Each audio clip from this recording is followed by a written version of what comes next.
조선시대 만 명의 선비들이 임금께 청원하며 올린 상소, 만인소는 경상도 북부를 중심으로 한 영남 지역에서 시작됐습니다. 세상을 바꾸고자 하는 강한 열망이 권력에 맞서는 공론으로 형성된 건데요. 그 상소 과정을 자세히 다룬 책을 안동의 한 연구자가 출간했는데 마침 안동에서는 상소를 주제로 한 기획 전시도 열리고 있습니다. 김서현 기자입니다.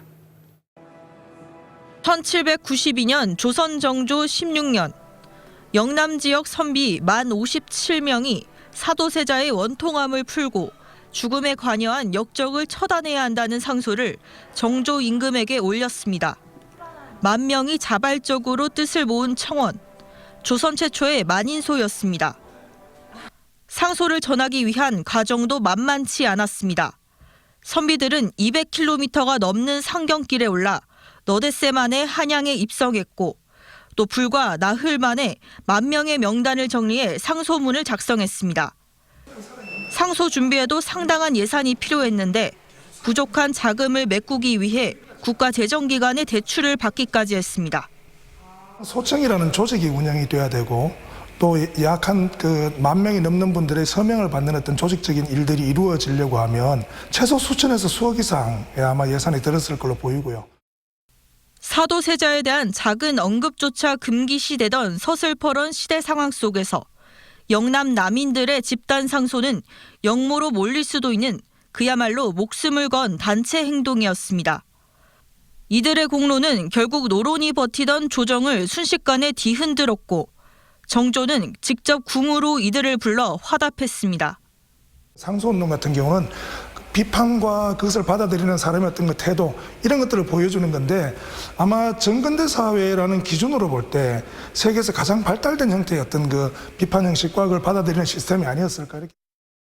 이상호 박사의 책 영남 선비들 정조를 울리다는 1792년 만인소 운동의 전개 과정을 속도감 있게 그려내며 올바름을 향한 공론의 힘을 신뢰하고 실천에 옮겼던 당대 지식인의 모습을 입체적으로 담았습니다. 특히 책에선 노론에 의해 조정 진출이 가로막힌 영남 남인들의 여론을 지렛대 삼아 노론을 압박하고 전국을 주도하고자 했던 정조의 치밀한 정치가로서의 면모도 엿볼 수 있습니다.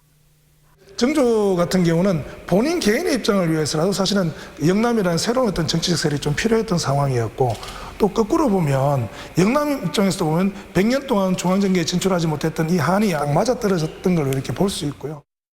최초의 만인소 운동은 이후 6차례 더 이어진 만인소의 원형이 됐고 나아가 언로가 아예 막혔던 시기 의병운동과 독립운동으로 이어지는 실천 정신의 철학적 기반이 됐다고 설명합니다. 퇴격이 가지고 있는 어떤 그 마음 공부를 통한 실천성이 가장 강력하게 발현이 되면 결국은 불의를 보고 참지 못해서 이렇게 청원운동으로 상소운동으로 이어지는. 목숨이 위험해도 옳은 말을 해서 세상을 바꾸고자 했던 선비들과 공론을 무겁게 받아들였던 조정. 지금의 정치에도 시사하는 바가 적지 않습니다. MBC 뉴스 김서연입니다.